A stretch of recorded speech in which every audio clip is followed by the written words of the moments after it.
Rugby, Eddie Jones calls on Georgian pack to help England with World Cup preparations. Rugby, Eddie Jones calls on Georgian pack to help England with World Cup preparations.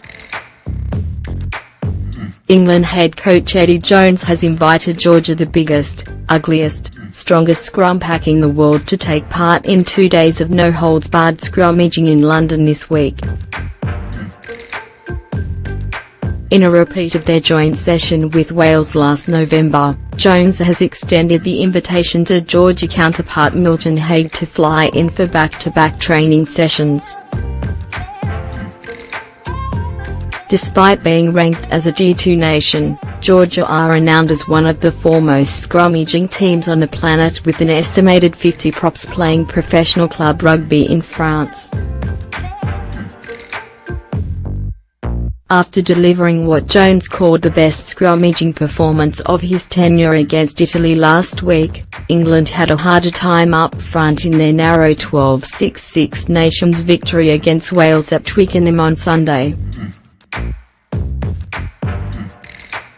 With a trip to Edinburgh for the Calcutta Cup clash to come in 2 weeks, Jones has used the opportunity of the fallow week to further fine-tune his front row preparations. "We want to win the Six Nations, but we're also using this as a trial for the World Cup, so it's a great opportunity for us to get some really quality scrum practice in," Jones said. "We want to have the best scrum in the world, and they were the biggest, ugliest, strongest scrum pack in the world. Why wouldn't we want to scrummage against them? It's fantastic. We're good friends with their 2 coaches, Milton Haig and Richard Graham, a Kiwi and an Aussie. They were keen on the idea and it suits us perfectly." It was Jones who made the suggestion to Haig when he came in to observe the England camp during the autumn internationals.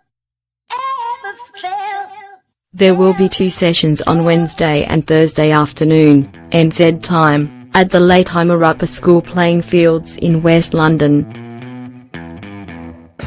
With Georgia desperate to prove that they are good enough to compete at Six Nations level, there was an equal attraction for Haig, who laughed when told of Jones' description of his pack.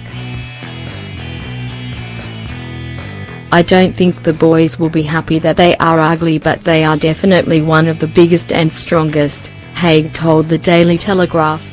"That's not a secret for anybody. There will be no surprises.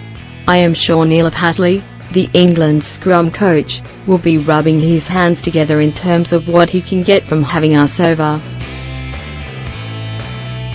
We hope that both parties will walk away from it as a productive exercise, and it is something we can do again in the future. The reality is that they wouldn't be the second best team in the world without a good scrum. They have got one of the best scrums around, there's no doubt about that. We obviously rate ours, and so do they. That's why we are doing it." Haig insisted upon taking his whole squad to London, and so there will also be joint attack and defence sessions. Yet he is under no illusions about where the attraction lies for England, and estimates they will partake in 12-14 scrums per session.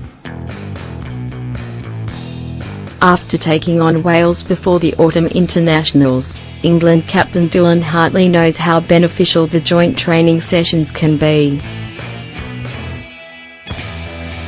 "If I scrum against Jamie George, Alec Hepburn and Harry Williams, they know what we are trying to do, we know what they are trying to do, and we end up negating each other," Hartley said.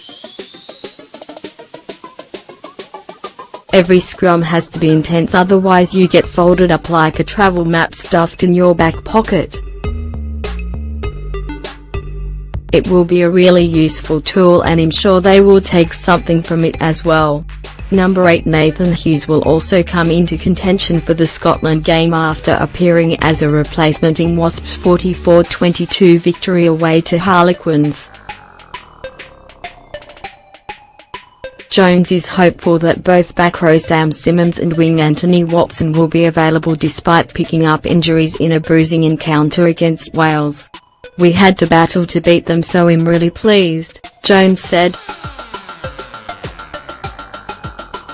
"And if you had asked us where we wanted to be after 2 games, we're 2 from 2.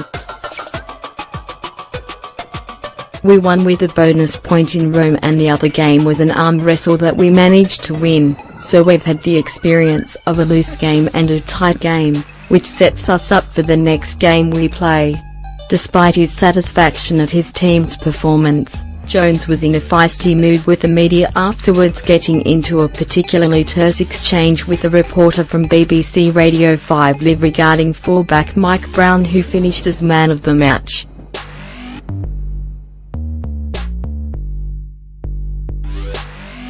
"You guys, the media, tell me Mike Brown can't play Test rugby. You guys are unbelievable," Jones said. "You're always criticising him, now he has a good game, we're all on the bandwagon. I'm sick of it. You guys are better selectors than we are, that's what you think you are."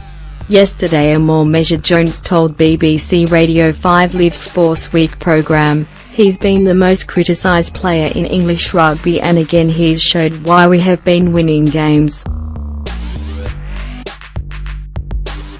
Like the Peter Shilton of rugby fullbacks."